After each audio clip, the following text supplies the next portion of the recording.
You know what time it is. It's tournament time. Competitive Warhammer 2 is always fun to watch, and this here's a good one. Aristodemos versus ODM Viash, Dark Elves and Vampire Coast, in a matchup that consistently seems to be entertaining and really close. I don't know what it is, but every time these two races get together, they seem to fight to the bitter end. And this one is special because the Torch of Bögenhafen is finna get its flame on. Napalm spewing Necrofex Colossus, they got big buffs in the Hunter and the Beast patch. And by buffs, I mean flamethrowers actually do damage now. That was never really a problem for mortars. They'll make the Druki pay for every inch of ground they cover. Aristodemos is playing the Dark Elves here on the Pillar of Bone.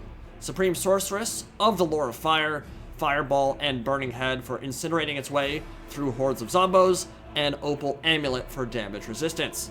Flanked by two K-Knight Assassins with the Web of Shadows, a direct damage weapon that snares and drains the life of nearby enemies. Quite good if you can get an enemy lord isolated. And Assassin's Trophy, a single target hex for lords or heroes that lowers melee attack and defense, and their job is very straightforward if not so simple. Find Noctilus and slip poison knives betwixt his undead ribs. For the rest of it, it's a fairly standard anti-coast Dark Elf build, very cheap, very wide, Dark Shards, Bleak Swords, Hellbroni Dread Spears, Handbow Corsairs, a unit of Shades, and some Dark Riders. And both players here have some sneaky Vanguard plays in the works. Viash has 4 Scurvy Dogs, Vanguard deployed all over, amazing unit for the price, and extremely good versus Elves as well, who like to rely on their range firepower in this matchup. Mortars are already opening up with their Hellish Salvos, and that is going to be a nightmare for these densely packed Dark Elf infantry, down to half HP and losing 30 models in that opening volley. There's a very good reason for their accuracy and improved fire rate. These mortars have 4 chevrons each coming into this battle. Great way to improve their DPS and clear chaff off the field quicker. Count Noctilus, looking super swag with a pimpin' pirate hat and a cane that doubles as a big old choppa. He's got Drowned Dead, Invocation of Nehek, and Captain Ross Moondial, and can be incredibly tough to bring down when he's on foot. High armor, all that regen, not very easy to snipe out at all. Right behind them are the Shade Wraith Gunners, lower enemy leadership by 16 with every hit. Very useful in combination with Fear and Terror for getting low leadership units to rout, so Scurvy Dogs can run them down. And then there's the star of the show, the Torch of Bögenhafen. Gallows Giant, a Colossus bathed in unholy flame with 500 weapon strength and 25 bonus versus infantry, meaning he's got 77 melee attack against foot troops. Causes terror, lowers leadership by 8 every time he attacks up close or from range, and his flame cannon got buffed in the same manner as Iron Drakes did, so this version is going to be even more explosive than it used to be, and it's not a unit you can afford to ignore. Aristodemos is going to have his hands full trying to crack that hexagon from hell. Viash has a gorgeous formation, and those mortars are reaping a terrible toll. Look at that damage.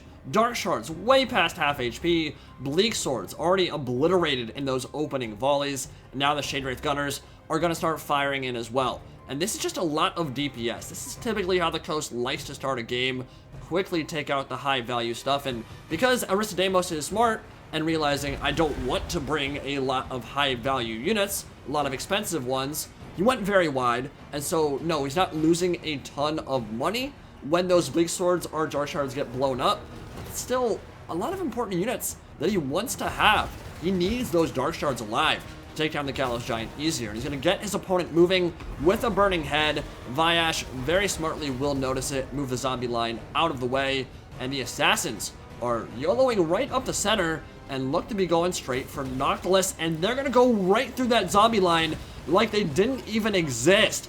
That was weird and very K-Knight Assassin-esque. That was pretty badass. They just straight up ran through those meat shields like they weren't even there, and they are on target. Now, this could be a little bit dangerous for them. They're obviously isolated, and the Gallows Giant is waiting on the wings. The zombie line is pushing well up to prevent those Dark Shards from getting into range of the Gallows Giant, so he can snipe it out easy. There are 1 unit of Shades on the field, too. That's the unit he's really want to get on top of that Gallows Giant. 34 missile damage with all that AP would take it down pretty quick. For now, the Torch of Bögenhafen will unleash Napalm from afar, opting not to charge into melee. That's a very good Web of Shadows, and that should do some serious damage to Count Noctilus when he's isolated like this. He's already down to half HP. Overcast Invocation of Nehek should get him back into that fight. Zombie Summon coming in, and the Gallows Giant wading into melee. 77 melee attack against foot troops is going to make it very difficult for those Canine Assassins to do what they want to do. And the Scurvy Dogs roaring in from the flank, this is exactly how you want to use them. In that vanguard position, prey on the units that route from those Spectral Gunner shots, get a ton of kills, then escape from those Dark Riders before they're able to close in. That's beautiful play there. Both Canine Assassins have already routed, and it's not much of a surprise. They didn't have a lot of support, and that Gallows Giant is just brutal up close. They had no chance there. Burning Head gonna try to get those Shade Wraith Gunners moving, and maybe snipe out the artillery crew as well. Not so good against Spectral units though for some reason, I guess because they have the loose spacing. It's kind of weird. Some of the magic abilities in this game don't seem to do well against stuff that you would really expect to do really well against. Like, they're ghosts. They should melt to magic damage, but they didn't there. They're fine, and they're still firing in and causing some havoc amongst those Dark Shards. Scurvy Dogs are still on the prowl, trying to run them all down, and if they do, might be a big blow to the Dark Elves, who really rely on that armor piercing to deal with the Torch of Bögenhafen. Noctilus getting knocked over by a gorgeous flaming ball, and that might be the best way to take him down, because in melee, with Hellebronai or Bleak Swords, he just has too much regen, too much armor, too much melee defense to get taken down by the chaff, by the fodder for the Druki. Mortars are ripping up these Black Ark Corsairs. The handbow units are really just not having a good time under this artillery salvo, but as the Shades and the Dark Shards start moving back in, that Gallows Giant has taken a lot of damage, bathing his surroundings in flame, caring not for friendly fire whatsoever. Very nice surround off from Vayash, more flaming balls going forward. That one's going to hit Noctilus, and both assassins are back. Another Web of Shadows. This might be Aristodemos' best opportunity to take out Count Noctilus and the leader of the Dread Fleet. They're gooning up on him. He's taking a lot of damage. A Burning Head, a pretty good one. Gonna kill a lot of zombies for the Vampire Coast. And the Dark Riders are being used very well to screen out those Scurvy Dogs and run down the range units in the rear. But the Gallows Giant has been Invocation of the Hecht, and his health is going back up. Scurvy Dogs seem to be on life support at this point. Another fireball going forward, again, sniping into Noctilus, and he is very close to going down, but so too are the Canine Assassins. Flamethrowing monster coming right for their booties, and help me, Tom Cruise! Help me, Oprah Winfrey! Use your witchcraft and put out the flame. Just bathed in napalm. First one gets deleted from the game outright. Remember, it has 525 weapon strength when it's fighting Canine Assassins, and it has that 77 melee attack. Little fish hook, or a rather large one, will gut a few more of those Bleak Swords, and the Dread Spears are going to tear her out immediately. And one more shot from that Gallows Giant flamethrowing cannon. Going to destroy the other one. Not going to kill him, but it will kill a bunch of very unfortunate Dread Spears who routed into that salvo, and the final Canine Assassin will rout from the field. Very well played from Vayash. Big blow to Aristodemos to lose both of his character snipers, but those Canine Assassins are actually not very expensive. It's very smart of Aristodemos to equip them the way he did. They're pretty cheap, and they did deal a ton of damage to Noctilus, who's been forced to use a lot of heals on himself to get him back into this fight. That was brutal. Just jibbed an entire regiment of those Hellebronai, who will rout immediately, but both sides are feeling the heat, feeling the attrition. Gallows Giant on slivers of health left. Noctilus is probably pretty close to the healing cap. Believe he does have enough Winds of Magic for at least one more Invocation of the Heck, but not sure he's going to want to give that to himself. Might want to give it to the Necrofex Colossus, and more flame-throwing melee animations going into the flank of those Dread Spears and Bleak Swords, and they might just rout outright as the Gallows Giant wades in. That fish hook continues to gut everything it gets its claws into, and the Dark Elves are doing a great job of getting into the Vampire Coast back line and slaughtering these artillery crews, which, to be fair, certainly paid for themselves here. Not a very expensive unit, got a ton of kills. Noctilus surrounded by enemies, but that's really where he wants to be.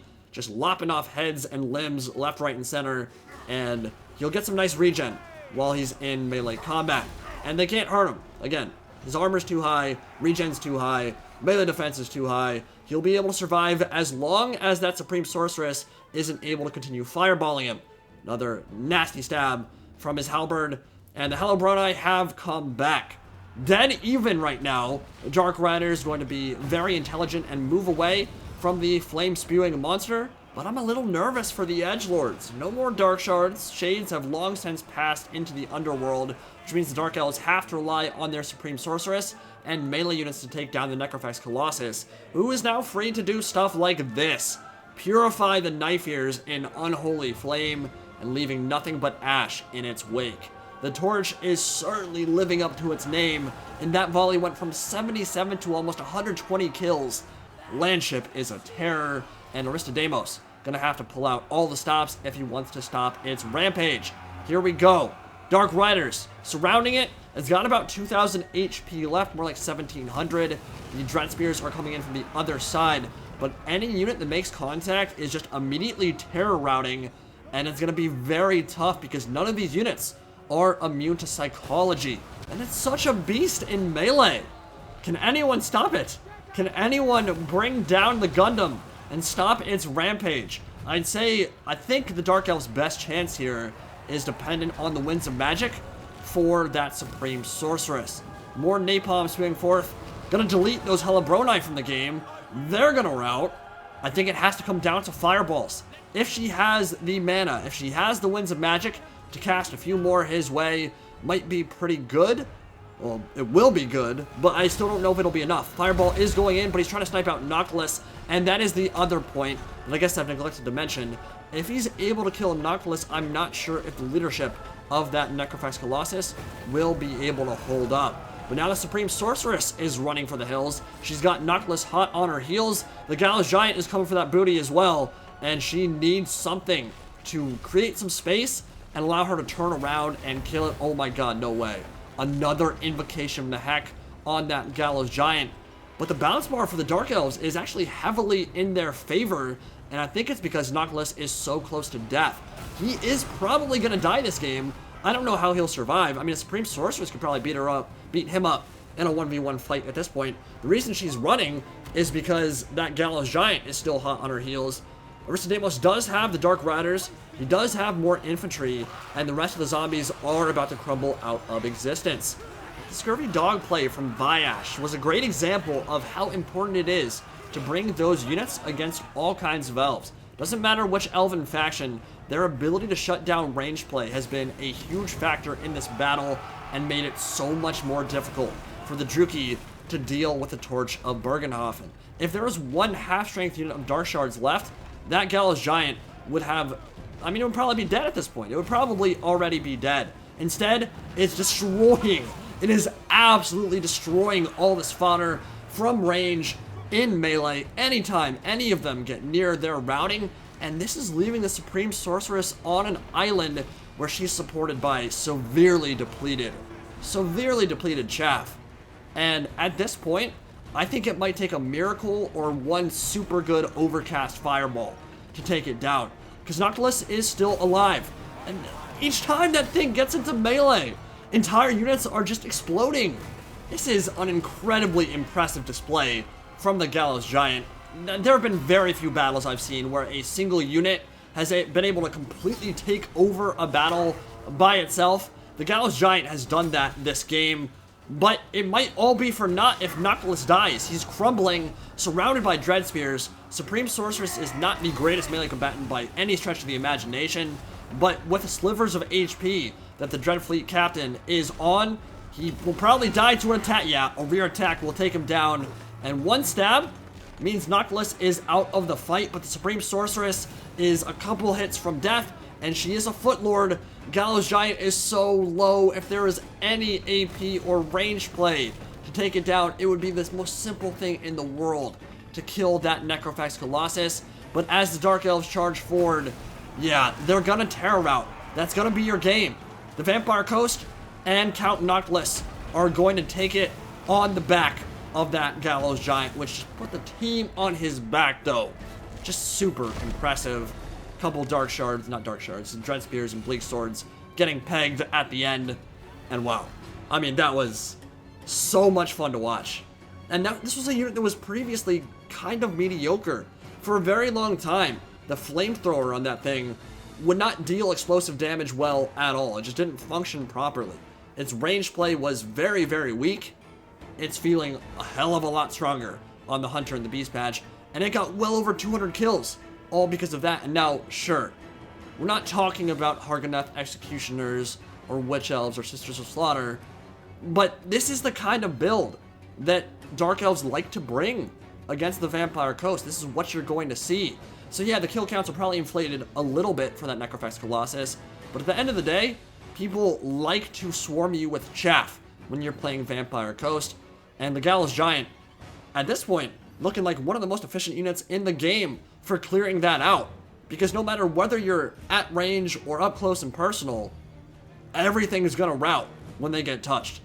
But I loved that K-Knight Assassin play from the Dark Elves and Aristodemos. I think that was really cool, and that could have been a completely different battle if he'd gotten lucky on a few more attack rolls. He did a great job of trying to goon out Noctilus with the fireballs as well. You got to put so much damage into him if you want to take him down. Really entertaining game. Great game to both players. Hope you guys enjoyed.